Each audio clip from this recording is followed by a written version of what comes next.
The Sith are the main villains of one of the most influential movie franchises, Star Wars. The most iconic member of the Sith Lords is Darth Vader, a tragic character who used to go by the name of Anakin Skywalker. Anakin was a promising Jedi apprentice trained by Obi-Wan Kenobi, who fell for the dark side of the Force due to unresolved emotional issues by trauma and the manipulations of Chancellor Palpatine, who secretly turned out to be among the most powerful Sith ever existed, Darth Sidious. In many ways, the Sith ideologically oppose the Jedi. The Jedi represent selflessness, tranquility, equality, and seek balance in the Force and peace in the galaxy. The Sith are selfish, passionate, and seek dominance by achieving strength and power. Star Wars generally portrays the Jedi as the good ones and the Sith as the evil ones, but we find shades of grey in between both extremes. The altruism of the Jedi has its downsides, and there's something to be said for the self-centered emotional approach of the Sith. The ideas of the 19th century German philosopher Friedrich Nietzsche seem strikingly similar to Sith philosophy, and they are critical of the kind of existence pursued by the Jedi. The latter, Nietzsche would have considered an unnatural, self-denying slave morality. What's the difference between the Sith and the Jedi? What resemblances do we find between Sith philosophy and established philosophical ideas? And can we use Sith philosophy in our daily lives? This video explores the philosophy of the Sith. Please note, this essay is an exploration of ideas based on the author's understanding and interpretation. It's not advice. Also, this video contains Star Wars footage and imagery which belong to Lucasfilm and Disney.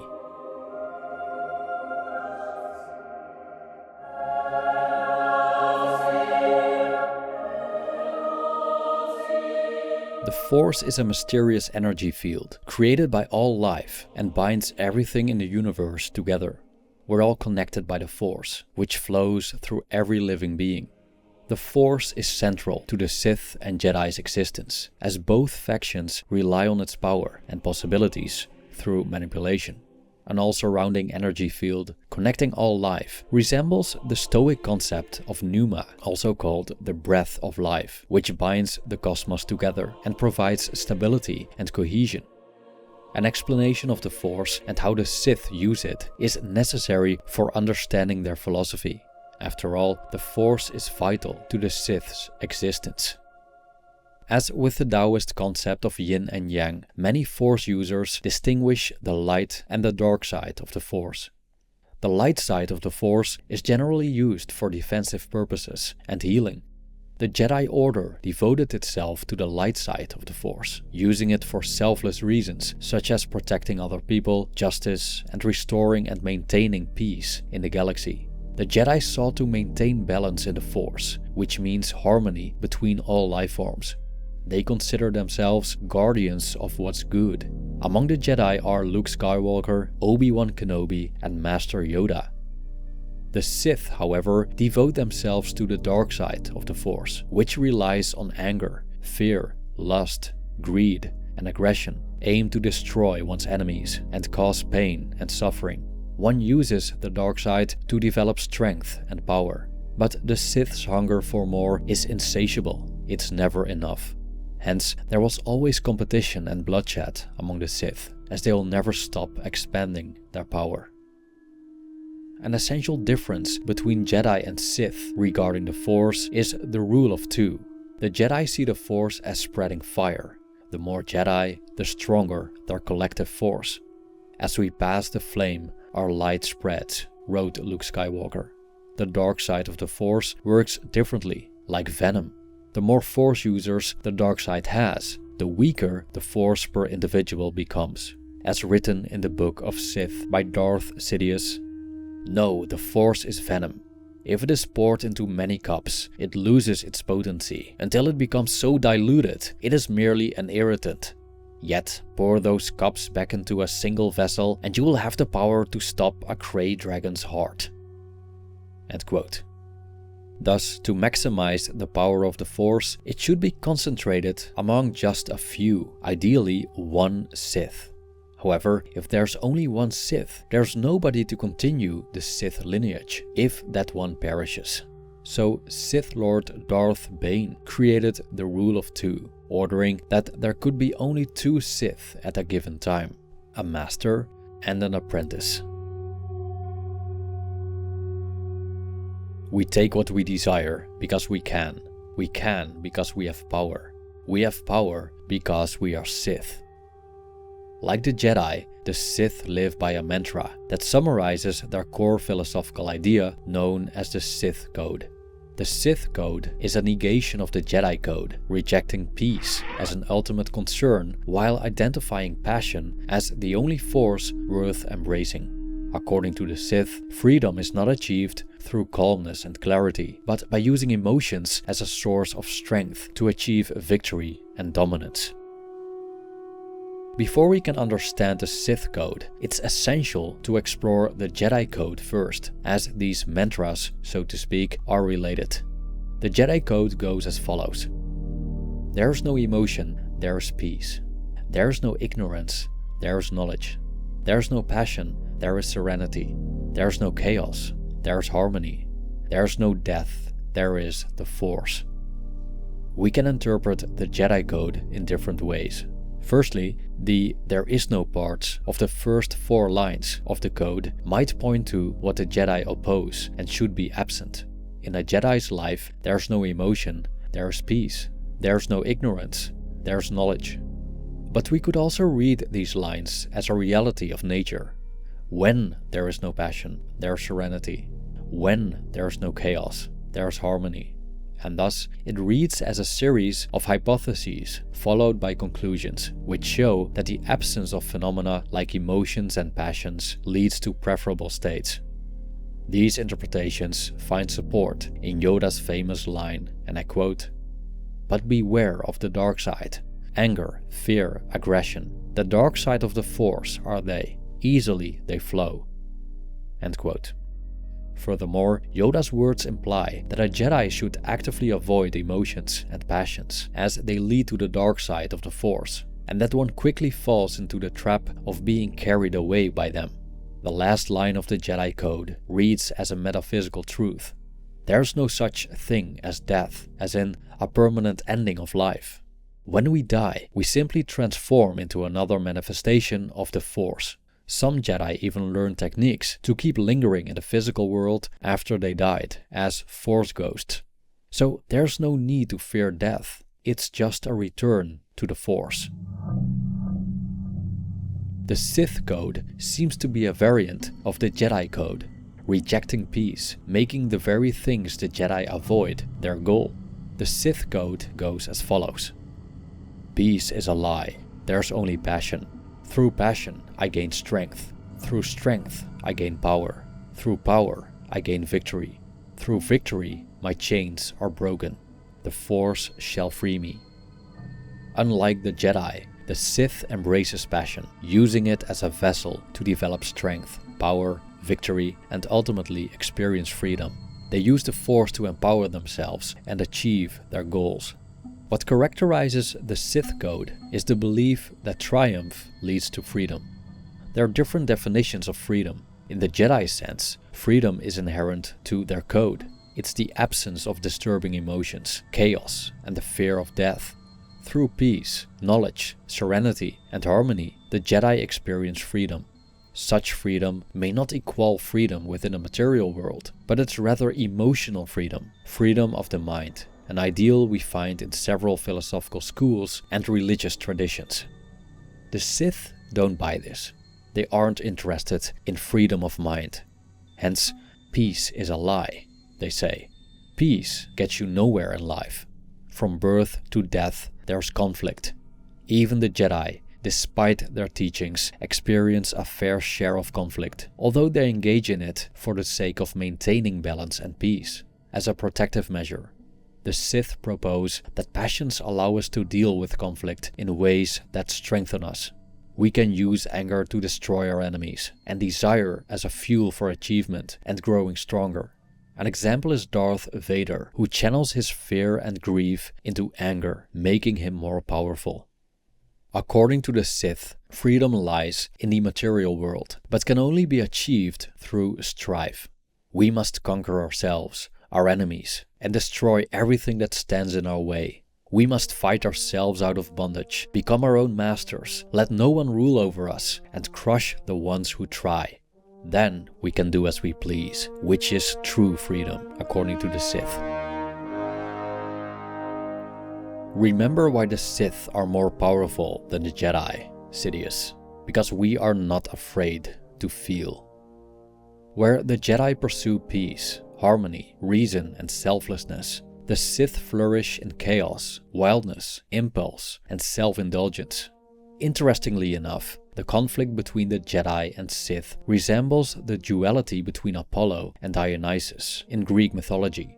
In his first book, The Birth of Tragedy, Nietzsche wrote about the birth and death of Greek tragedy.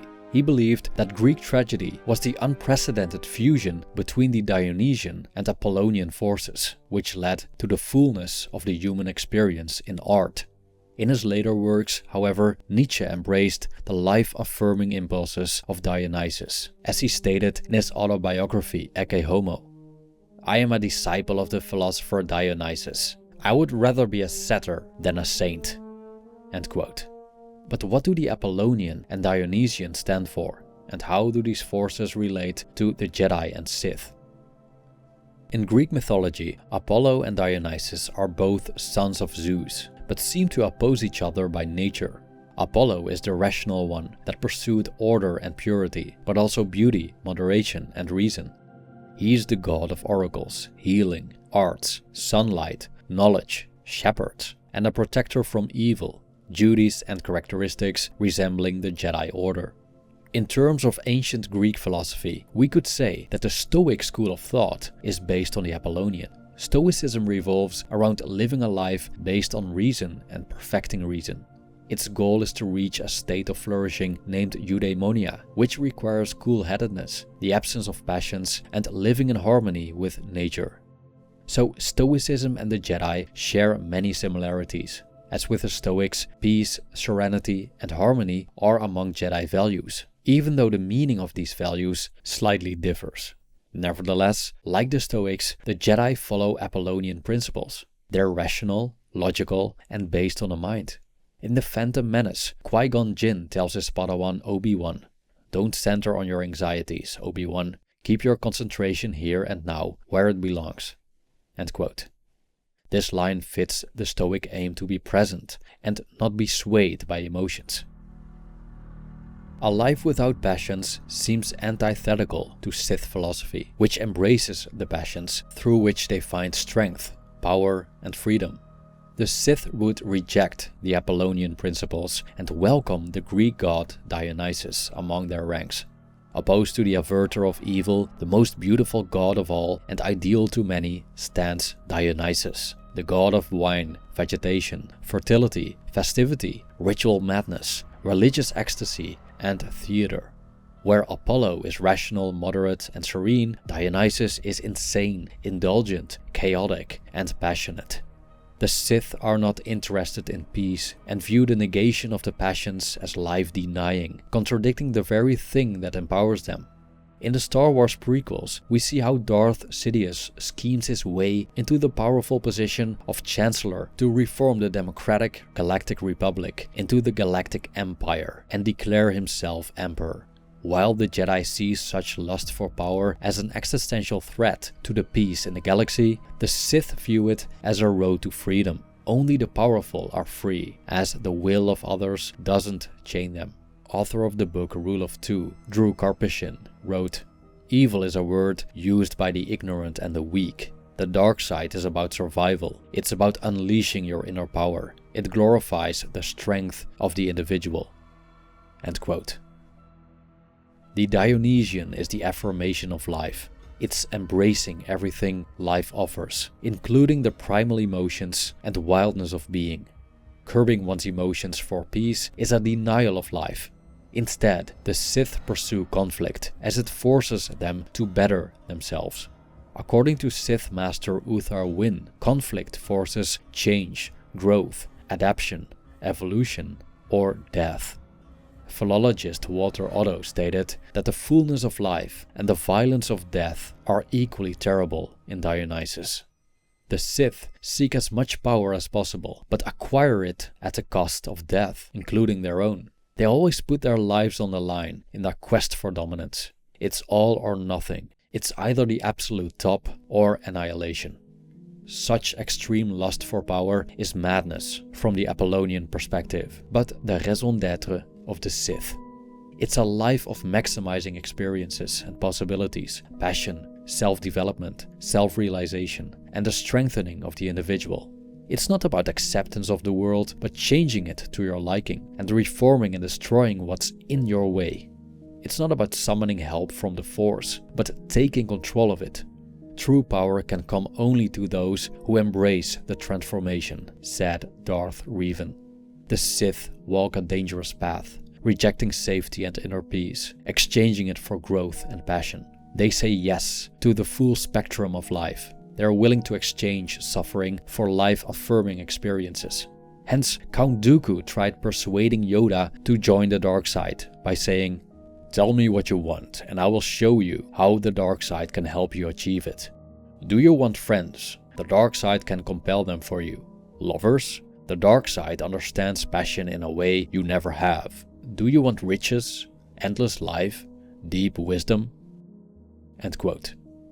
Contrary to the Jedi, but resembling the ideas of Nietzsche, the Sith follow Dionysian principles. They're passionate, chaotic, and based on the body, or more specifically, on the primordial urge, which Nietzsche called the will to power. It's feeling over mind. They thrive on passions like hate, anger, and fear. Still, the Sith have Apollonian features as well. They possess and create order and structure. We just have to look at the Empire. They protect people, as we see when Darth Sidious saves Anakin on Mustafar. However, the protection of others always stems from selfish reasons. Equality is a myth to protect the weak. Some of us are strong in the Force, others are not. Only a fool believes otherwise.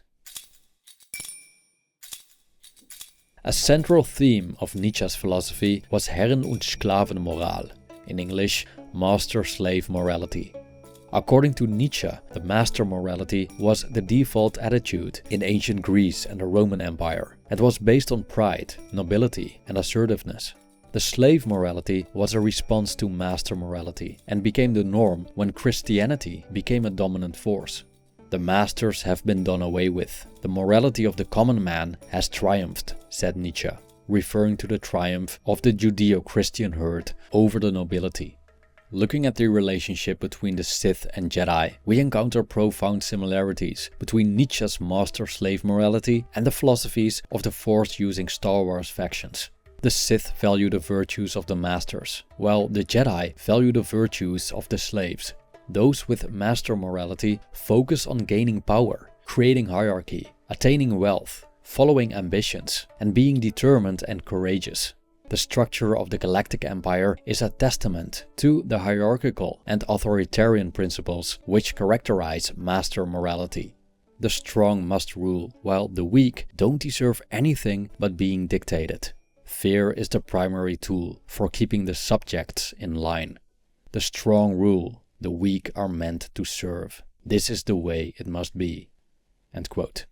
On the other hand, the Jedi value traits resembling slave morality, like kindness, patience, generosity, altruism, obedience, and humility.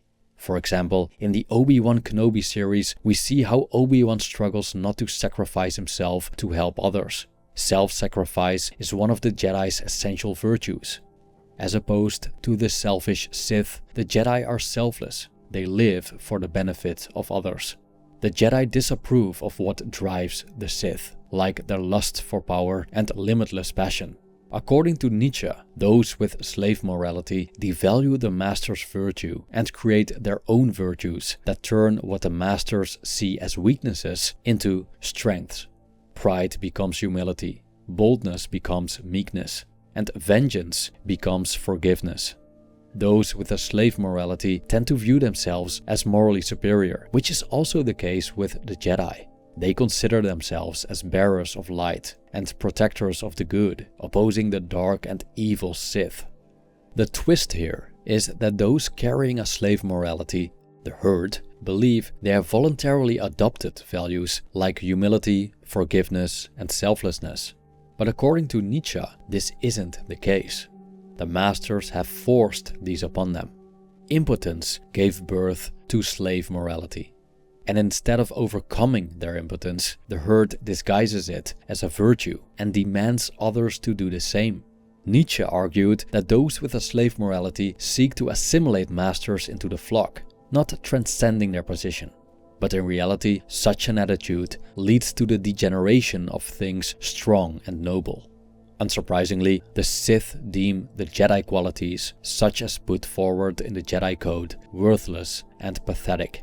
And from a Sith point of view, it makes sense that Darth Sidious called the Jedi view dogmatic and narrow in Star Wars Episode 3, Revenge of the Sith. There is more to the Force than restraining its power within the bounds of a moral framework, or in Nietzsche's term, keeping the slave morality alive while suppressing master morality. The Force grants access to strength, power, and victory, goals which the Sith essentially aspire to. The Sith Code offers a way out of slavery, not the mere acceptance of it. Through strength, power, and victory, a slave's chains are broken. According to Sith philosophy, he turns into Nietzsche's master, a position of strength from which freedom ensues. But those with slave morality will not attempt to break their chains. They endure them proudly and even tighten them in the name of goodness. Darkness is a friend, an ally. Darkness allows us to understand others, to see what they value when they believe no one else is looking. It allows us to be honest with ourselves, to express those values that we would disavow in the light. Is Sith philosophy valuable for daily life? It depends on what you want to accomplish. If you're an Apollonian type of person who values peace and tranquility, then Sith philosophy probably isn't for you. The light path might also be better suited if you seek spiritual enlightenment rather than worldly success. Although Sith philosophy as a whole seems suitable for psychopaths and narcissists, it contains elements that could be useful for our daily lives. The path to the dark side could lead to self-preservation, worldly success, and protection against those who try to exploit us. It also allows us to question the values intrinsic to Nietzsche's slave morality. An interesting example is how a character named Kriya, a Sith Lord, criticized the virtue of charity. She argued that seeking to aid everyone suffering in the galaxy only weakens yourself and those you aid. I quote, "If you care for others, then dispense with pity and sacrifice, and recognize the value in letting them fight their own battles. And when they triumph, they will be even stronger for the victory." End quote. In this perspective, Sith philosophy brings about nuance regarding what's right and wrong by carefully looking at the consequences of our actions. For example, when we give money to a beggar, are we truly helping or keeping him weak? Or when we protect our children, do we do them an actual favor or do we hijack their self-reliance? And do peace and serenity generate happiness or weakness? Another potential benefit of Sith philosophy is that it can lead us to our darker, unwanted characteristics, which we could use, and thus create a more whole, rounded personality by developing our dark side instead of repressing it. The brighter the light, the darker the shadow. Psychiatrist Carl Jung once stated, "The more one tries to be good, the more he suppresses his darker qualities. But as a consequence, we fail to, as Dark Revan put it, express those values that we would disavow in the light." Jung believed that we need to explore the dark side of our psyche, as it contains personality traits and qualities that can enrich us if we integrate them. Disparaged features like pride, selfishness, self-admiration, or boldness could be used to improve one's position, exude strength, and simply feel good. It could help us discover our inner Dionysian and break free from slave morality. eventually developing our dark side, or in other words, integrating dark side characteristics may strengthen our position in the material world and lead to worldly success. Sith philosophy has pitfalls as well, without a doubt. The Sith show little concern for other people's well-being. They oppose equality and charity and don't believe in goodness. The strong must survive. So the Sith compete against everyone and everything. Some exceptions aside, they either dominate or try to achieve the dominant position. There's no trust among Sith. Any weakness will be exploited. It's a very intense, dangerous path. If one follows the way of the Sith, making lots of enemies is certain, and trusting relationships are impossible. Even the bond between a Sith master and apprentice involves endless competition and mistrust. When put in positions of power, the Sith tend to be very destructive towards their environments. Without mercy, they'll destroy their enemies and dispose of people that don't serve them. Also, these positions are incredibly fragile. History shows that tyrants rarely last. When everyone despises you, it's just a matter of time before someone takes you down, which could be anyone, considering you have no one you can trust. The constant threat of the Sith apprentice getting more powerful than his master and then destroying him to replace him shows the fickleness of a Sith's position. Their freedom comes with profound bondage, as they must maintain their power at all costs. If they fail, destruction follows. From a Stoic point of view, we can conclude that no matter how much power the Sith have in the external world, they are not free. They'll always be subject to fate, which ultimately lies beyond their control. So, Sith philosophy could benefit those who desire a life of vigor and intensity, the go-getters who value achievement rather than contentment. It's a way to strengthen the individual and increase self-reliance. Paradoxically, the path of the Sith is as empowering as destructive. This duality places them among the ranks of the ancient Greek god Dionysus, whose fullness of life and violence of death are equally terrible. Thank you for watching.